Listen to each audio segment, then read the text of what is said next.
Please make him feel welcome, Dave Foster. Yeah, cool.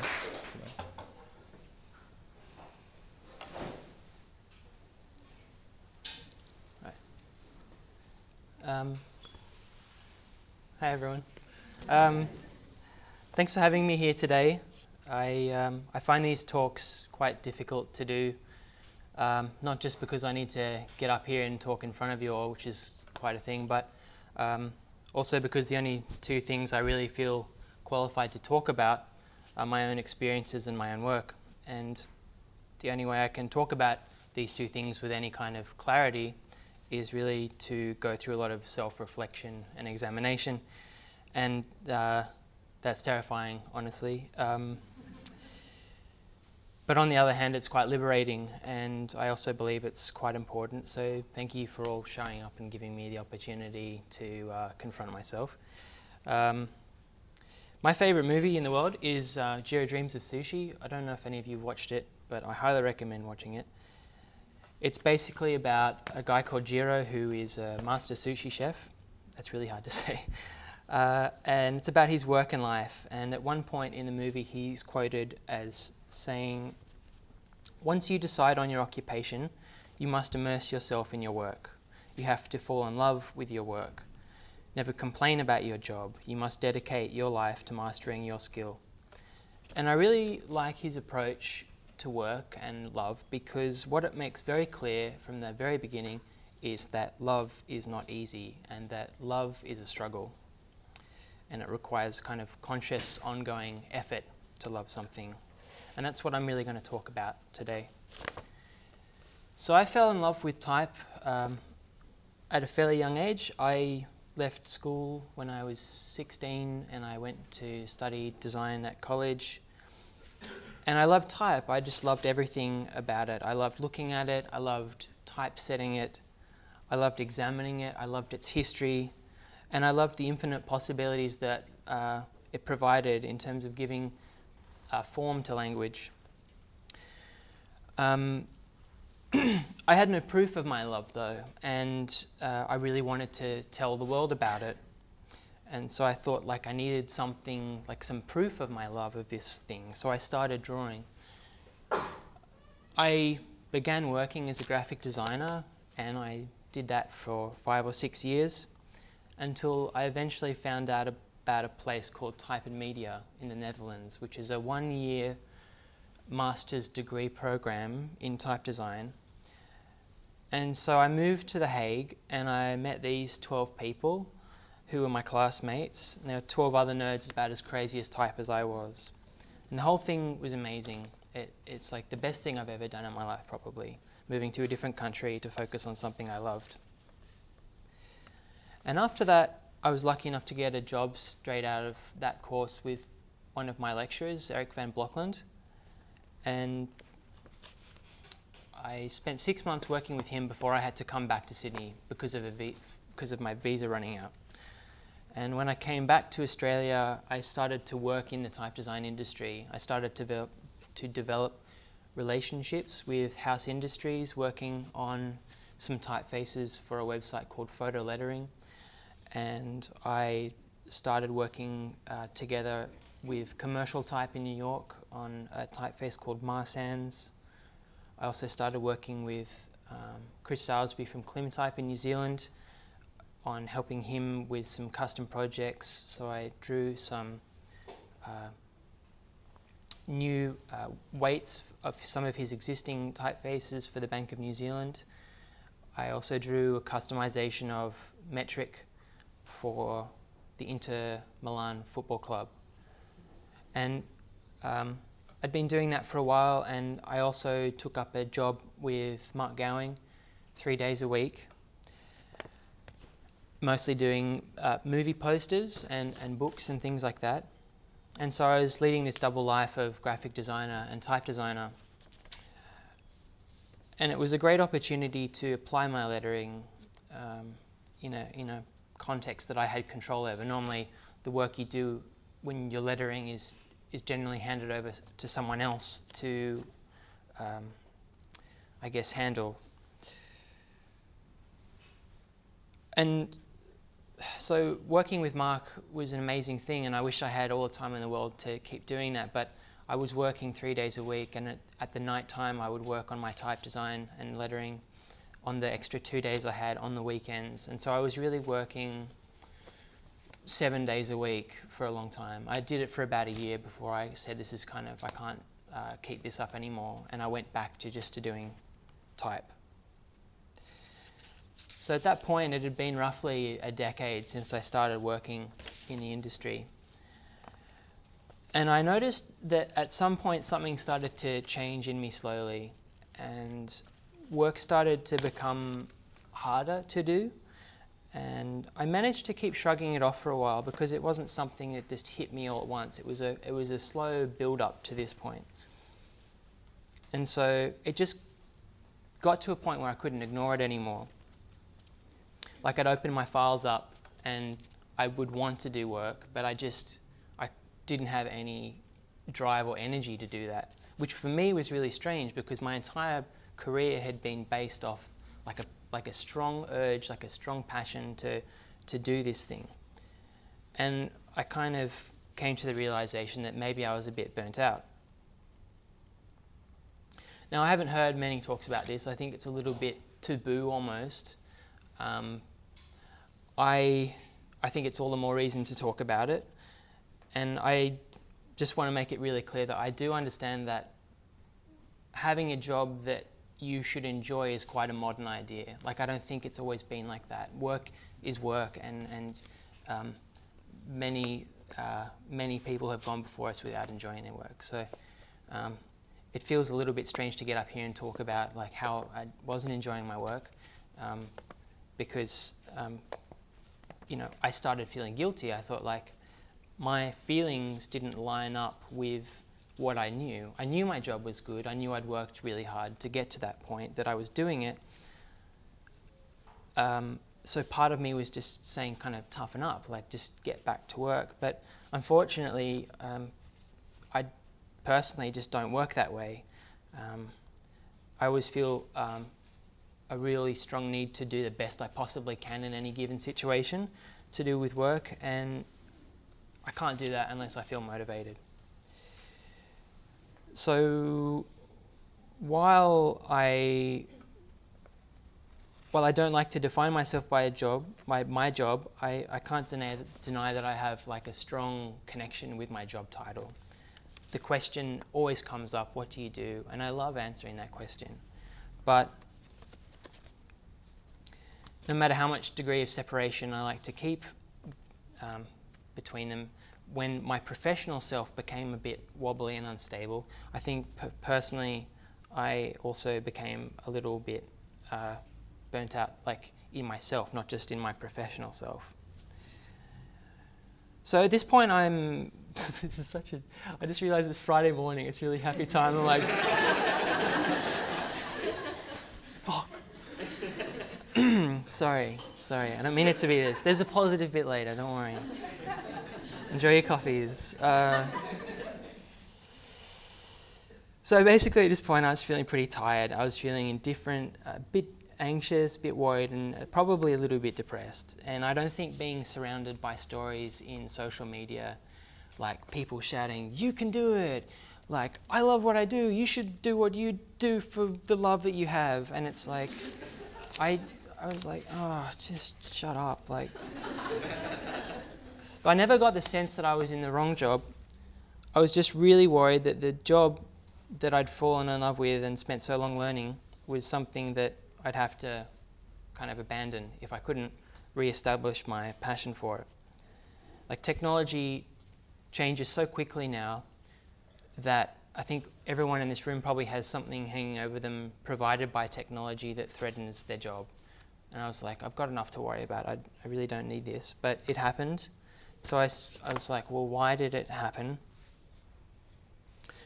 And I don't think it was as simple as you worked too hard. I think there were other things going on, because a good deal of time went by between me working intensely and me starting to feel this way. It's a little bit more detailed than that. So I think our society tends to put being busy on a pedestal So if someone goes, "How you doing?" You go, "I'm busy." That means like you're doing well, and it's like maybe you're just not doing your work very intelligently. So I think there's that. I think I fell into that trap of enjoying telling people I was busy. I think another part of it was a form of escapism. Life's actually a lot easier when you don't have time to reflect on what's going on around you. Like my grandfather passed away, and I think that I used work as a way to escape from my grief, because when I'm working, I'm very intensely focused on what I'm doing, and that was actually a lot easier than dealing with that. And it sounds silly to say this now, but I didn't realize it at the time fully. Every job, of course, has tasks that are dry, that you have to kind of tolerate to do the best bits of it. But what I hadn't done in a really long time was actually the part of the job that I fell in love with the most, which is drawing new letters. What I'd been caught in was kind of changing existing letters. Even on projects that were completely my own, like my graduation project from Type and Media, it had just been a really long time since I'd added anything new to that project. I'd just kind of been attempting to improve it for a really long time. And so I guess from a graphic design point of view, it might be similar to having that initial idea for a brand or project, and you get that spark, you get that feeling of like joy when you think of a clever idea or something like that. And then there's the task of rolling that across like a national campaign on every single touch point. So yeah, at this point I was over it and I had no idea what to do. I knew I had to keep working because I'm a sole trader, and I'd made commitments to do projects for people, and I didn't want to leave them in a bad position. And so I didn't go on holiday, and I'm really glad that I didn't just kind of go on holiday, because I think I wouldn't have been forced to confront my situation if I just stepped away from everything and kind of run away from it. So I'm going to share with you like the things that I did that helped me get out of the hole that I was in. And some of them are tools, some of them are methods I've used, but others are just things I needed to recognize about myself. So the first part is envy.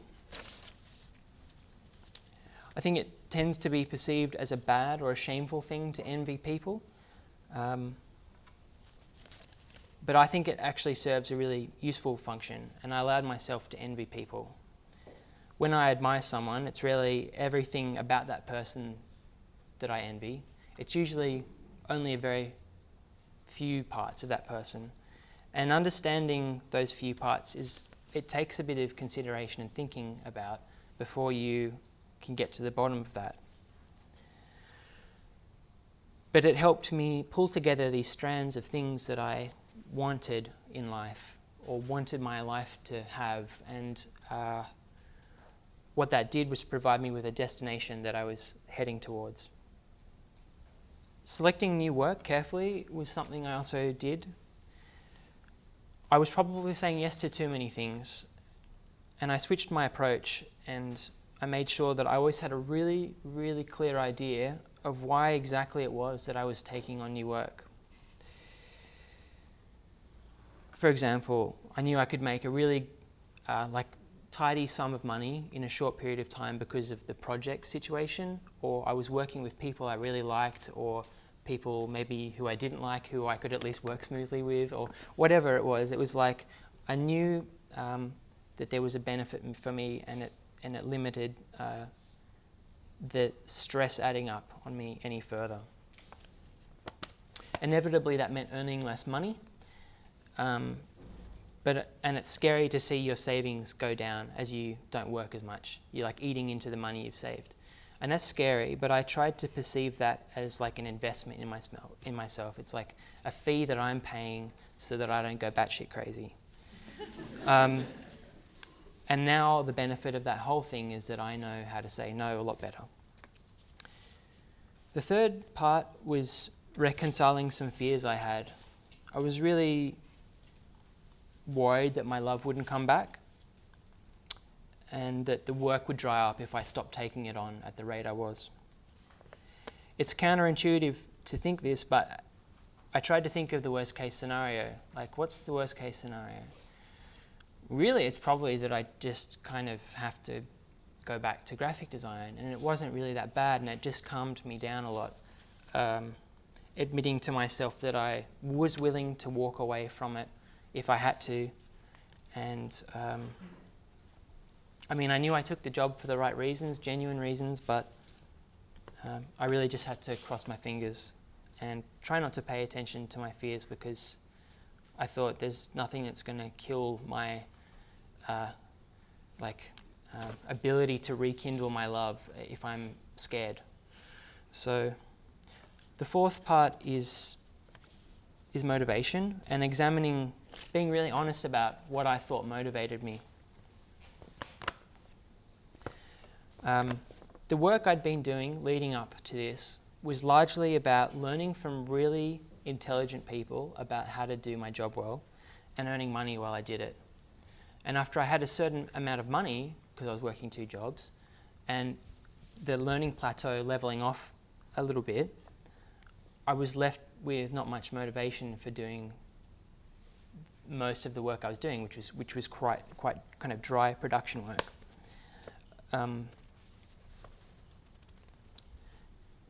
So being able to say I've done something really motivates me. To point at something and say, I did that. There's like a healthy amount of ego that's involved with that, but honestly, that's just what motivates me. Seeing progress, it motivates me. I highly recommend, if you're struggling right now with doing work on a project that you can't even see the end of, and you're sick of it already and you don't know how to get through it, if you just make a list of like the smallest tasks you can and you tick them off, every time you tick something off, like personally I get like this little shot of endorphins. I'm like, tick, I'm like, feel good. And then it's like enough to drive you over the line to like tick off the next thing. And then you get to the endorphin shot again, you fall over the line. And so tick stuff off. That's my advice. I began to understand that work motivates me when I find solace in it. Like, I'm inherently flawed. I'm a human being. I'm messy. I get worried. I make mistakes. But when I draw letters, there's this kind of opportunity where I have the chance to make something better than me. It's like a shot at making something perfect. It never is. And that's part of the next part, which is that I always love to see improvement in my work. I like to look back at the work I've done and see how I've improved. So noting improvement is very important to me. I tried to imagine my motivation as a fire that I was trying to restoke from like some embers or some coals. And initially, one approach I took was to only work when I felt like it. And that's a luxury I had, and I used it. When I only worked when I felt like it, it changed my perception of working from being something that was a chore to something that I had more positive feelings about. And so it kind of exponentially ramped up again when I went enjoying work, maybe I'll try working when I'm not going to enjoy it. Yes, it's positive. And the frequency got higher. I thought it would take a few weeks to start feeling motivated again, and actually it took a few months. So having expectations about the amount of time it was going to take me did not help at all. The fifth part is ambition. I think it's a double-edged sword. Ambition on one hand can drive me to make work that I didn't think I could, and on the other hand, it can make me feel really bad about work that I think might not be good enough, but it's actually fine. Being aware of the degree to which I'm a perfectionist was really helpful, and I think I'll be sending more work out into the world because I'm more aware of this crazy guy inside my head called ambition. He's really, like, that part of me is really helpful because he allows me to ignore people and overcome obstacles. People told me like, oh, you want to draw fonts, that like, how are you going to make a living from doing that? Well, you can, and it's an okay living, and fuck those people, basically. It's like ambition was the reason that I ignored them. So I thank him, but he really doesn't do good things for me sometimes either. The sixth part is playing. This is a really important part. This is probably one of the most important parts. What I mean by playing is that you do something with no planned outcome. I think play is really at the heart of why I enjoy drawing letters. What happens when I make it thicker? What happens if I like move this over here, or it contrasts this, or whatever? It's just, it's a joyful thing to play. And I think it points back to a previous thing that I said, which is fear. I don't think you can play successfully if you have fear. So what did I do? I started playing StarCraft, which is a computer game, and it actually stood in for work really well for me. I don't know if anyone here plays it or knows anything about this game. It's incredibly stressful playing this game. Like, it's really hard. It's a really hard game. It's like there's a reason that not many people probably know about it, is because it's not like a swipey game on your phone that you can play. It's like I'm doing 200 actions per minute and I'm just like in the game. So what it allows me to do is like maintain something in my life that was a form of escapism. I wasn't just like kicking work out the door and going, gonna deal with you, life. It was like, I've got this thing and I can see myself improving in it. It's a lot of fun. I'm looking outside of the world of letters for a while. It's just a really fun thing to do to not work. So I highly recommend not working for a bit. Being social is the seventh point I want to make, and it's not a long point. It's really, I just want to make the point that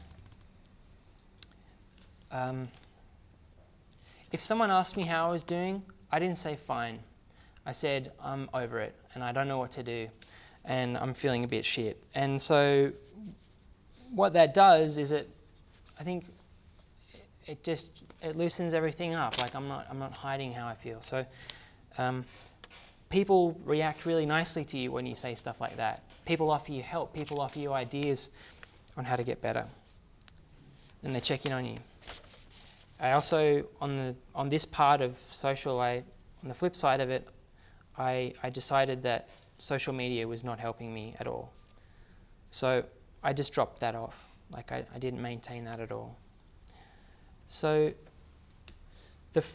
getting towards the end, the eighth part of what helped me was considering why I do my job. And I'm not going to speak about why I do my job because that's kind of outside the scope of this talk. But I hadn't put a lot of thought into it. And once I had a clearer understanding of why I do my job, it enabled me to have a larger picture, a picture that was sized like my career, not like this week. And that lets you steer yourself, myself better. So when I hit a milestone, you know, feeling when you get to a goal and you're like, I've spent 5 years trying to get to this place, and you're like, what do I do now? And you don't have a clue. And then so when you have that understanding of why you're doing your job, I think it's going to help me next time I hit a milestone or a goal to just kind of figure out what the next milestone is and go about my business. So number 9 is a very careful tactic I used of combining my... Are we okay? Someone dying? No? Okay. Combining my passion in another area of my life and overlapping it with type.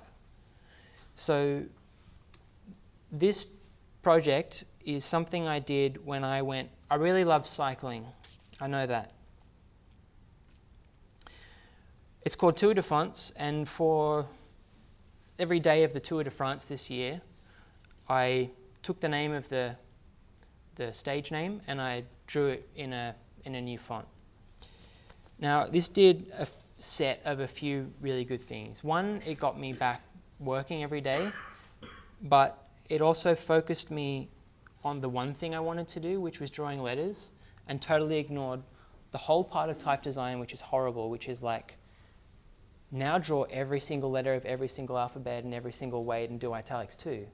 And it's a lot of work. It's like a heap of work, like thousands of hours of work. And this just let me go, today I'm just going to draw some letters. And it set up a small set of rules that allowed me to play within. I knew that I had to use white and 2 colors, and that it was going to be one font. That's it.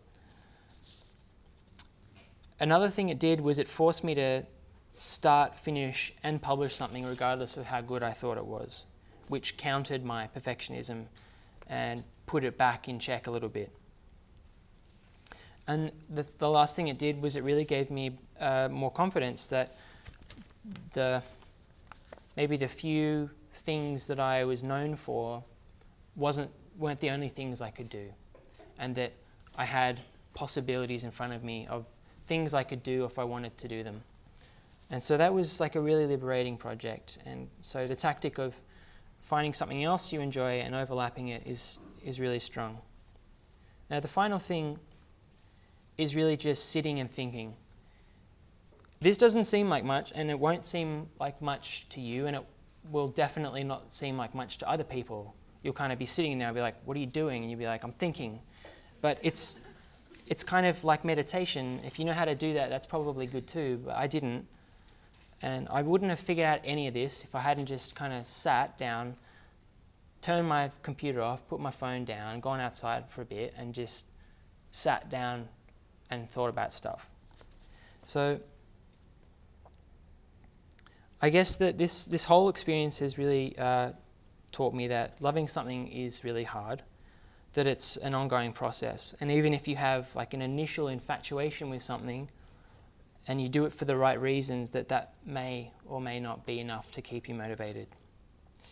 So I'm feeling good. I'm more alert about how I'm feeling about the work I'm taking on, about my energy levels, and everything is improving. So I hope that if you're starting to feel similar to the way I did, that this can help you recognize it maybe, or avoid it somehow. Or if you're already in a place where you're feeling a bit stressed or burnt out by work, that it gives you like a hope that there's a way to find new excitement in your job again. And the key to everything I've really said today is just being a bit kinder to yourself, really. So thank you for having me.